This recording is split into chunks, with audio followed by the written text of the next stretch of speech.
এবং হাদিসের আলো দিয়ে জীবনকে সাজাবো ইনশাআল্লাহ। আল্লাহ তাআলা আমাদের সবাইকে তৌফিক দান করুন। মোহতারাম হাজরিন, আমি কোরআনে কারীমের সূরা আনআমের 120 নম্বর আয়াত তেলাওয়াত করেছি।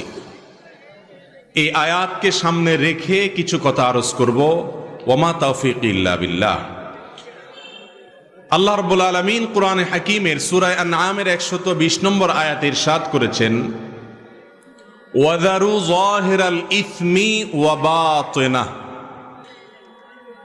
অর্থাৎ হে আমার বান্দাগণ, তোমরা প্রকাশ্য অপরাধ, প্রকাশ্য গুনাহ যেগুলো দেখা যায় এ ধরনের পাপ থেকে বেঁচে থাকো।